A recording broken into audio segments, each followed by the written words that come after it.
Então vamos lá. Dando continuidade, né, aos métodos utilizados para a classificação, então todo mundo aqui já está, né, afiado aí no aprendizado supervisionado. Agora nós vamos ver os métodos baseados em otimização. Eu diria que são os métodos mais difíceis de entendermos. Então, por isso, nós vamos nos focar na parte gráfica em alguns deles, tá? Então, nós vamos tratar dois aqui, né, que vai ser SVM, nós vamos ver aqui, e Deep Learning. Na verdade, nós vamos fazer um aprendizado bem mais simples, não um neurônio só, mas vocês terão uma ideia do que o que são, né, os métodos baseados em otimização. Então, por que eles surgiram, né? Então, são métodos baseados em modelos matemáticos sofisticados, tá? A aprendizagem supervisionada, baseada em otimização, né, visa encontrar o melhor conjunto de parâmetros para o modelo preditivo. Então, o segredo aqui está na tentativa, né? Eu falei heurística, tentativa e acerto, né, pessoal? Mas é furado, né? Tentativa e erro, tá? Então, a gente vai usar alguns processos para se chegar ao melhor parâmetro possível, tá? Então, por isso que tem esse treinamento, às vezes, muito longo, né? Então, exige um grande processamento, né? Nesse contexto, a otimização refere-se ao processo de ajuste dos parâmetros do modelo através da minimização ou maximização de uma função objetivo. Tá legal? Esse ajuste é realizado por meio de treinamento do modelo, utilizando um conjunto de dados rotulados. Rotulados, pessoal, só lembrando, né? É aqueles que já têm a classe. Então, o que é um conjunto de dados rotulados? Eu tenho os clientes do banco e sei quem é bom pagador ou mal pagador. Então, isso é o rótulo, né? É a classe, né? As classes são pré-definidas, né? Então tá lá. Os algoritmos de aprendizagem supervisionada, né, baseados em otimização, incluem classificação por funções matemáticas, regressão logística, suporte vector machine, deep learning e assim por diante. Aqui nós vamos ver SVM e deep learning. Deep learning, entre aspas, né, pessoal? A gente vai ver o aprendizado de um neurônio só, não é profundo não, tá? Então nós vamos ver, entendeu isso, pessoal? Vocês entenderam a essência, beleza? Então vamos ver lá, suporte vector machine, né? Então é um modelo bem sofisticado, pessoal. Vou mostrar graficamente qual é a ideia do processo, tá legal? Então o suporte vector machine, né, é um modelo de aprendizagem supervisionada. Então nós temos um conjunto de dados rotulados que pode ser utilizado para a classificação e análise de regressão. Nessa sessão será abordada apenas classificação. Depois eu vou mostrar para vocês uma regressão linear, que é a regressão mais simples, tá? A ideia macro é essa. Quando a gente faz classificação, a gente quer encontrar classes. Quando a gente faz regressão, a gente quer encontrar valor, beleza? Essa regra geral funciona, tá legal? A não ser regressão logística. A regressão logística é uma exceção, tá? Não busca valor, busca o falso verdadeiro, tá? É outra história. Então vamos lá. Diferente do algoritmo KNN, né, que nós vimos lá o vizinho mais próximo, né, que é um método baseado em distância, o SVM, né, é baseado na definição de um hiperplano.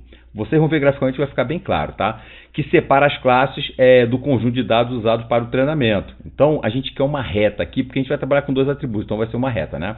Hiperplanos são limites de decisão que auxiliam a separação dos dados em classes. Vamos procurar aqui. A dimensão do hiperplano depende do número de atributos. Como nós vamos trabalhar com dois atributos apenas, né, que nós falamos lá, que era a idade, o salário, né?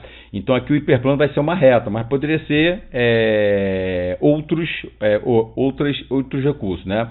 Se o número de atributos for 2, o hiperplano será uma linha, né? Se for 3, o hiperplano se tornará um plano bidimensional e assim por diante. Então ele é n-1, né? Número de atributos menos uma, né, dimensões. Se eu tenho 4 atributos, vão ser 3 dimensões, meu hiperplano, e assim por diante, beleza? Então vamos lá. Olha a sofisticação, pessoal. Digamos que a gente tivesse aquele conjunto lá de dados rotulados, né? Então nós já vimos isso aqui. Eu falei lá no início, lá quando eu vi o KNN, né? Então o que a gente tem aqui, ó?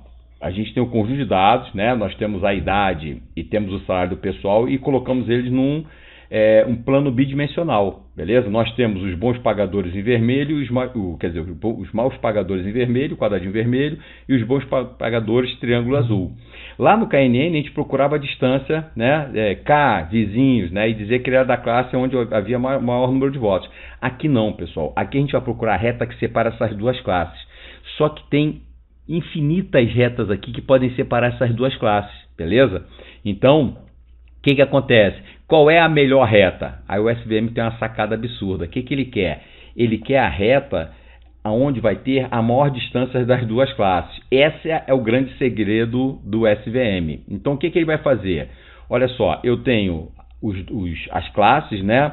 E eu vou procurar essa reta aqui, pessoal. Qual é essa reta? É a que tem a maior distância, né, das duas classes, beleza? Essa é a grande sacada do SVM. Então, o que acontece? eu consegui achar essa reta usando os parâmetros, usando um modelo matemático sofisticado, né, coisa e tal. Aí eu encontro essa reta. O que que acontece? Aqui eu trabalhei com dados já conhecidos. O que que eu vou fazer? Eu vou pegar um dado novo, né, e vou ver, colocar no meu plano aqui bidimensional. Se ele cair abaixo da reta, ela é vermelho, mau pagador. Se cair acima dessa reta, essa instância é boa pagadora, tá? Só lembrando a vocês, tá? Quando a gente vai fazer isso aqui, pessoal, fazer o treinamento com os dados existentes, a gente usa, por exemplo, 80% dos dados. Nós temos 40 anos de dados lá, nós usamos 80% aqui no treinamento. Aí achamos essa reta. Aí pegamos aqueles 20% que esse modelo ainda não conhece e usamos aqui, para saber o que? Se esse modelo está prevendo de maneira correta ou não, beleza? Então a gente sempre faz isso, tá? A gente tem várias regras, tá? Eu estou dando uma regra geral. Então a gente vai achar esse modelo, sei lá, árvore de decisão, aqui o hiperplano, com 80% da nosso conjunto de dados, beleza? 20% esse modelo ainda não conhece. Então esses 20% são justamente para a gente ver depois se ele está funcionando ou não, beleza? Então a partir daí a gente vai continuar fazendo novos treinamentos ou a gente vai chegar à conclusão que já está estabilizado o modelo. E pode acontecer o caso de nunca estabilizar, beleza? Dele não ser separável, por exemplo, beleza? Tranquilo? Então a gente mostrou aqui o caso mais simples, né? Uma retinha separando, coisa e tal. Mas existem exemplos muito mais complexos.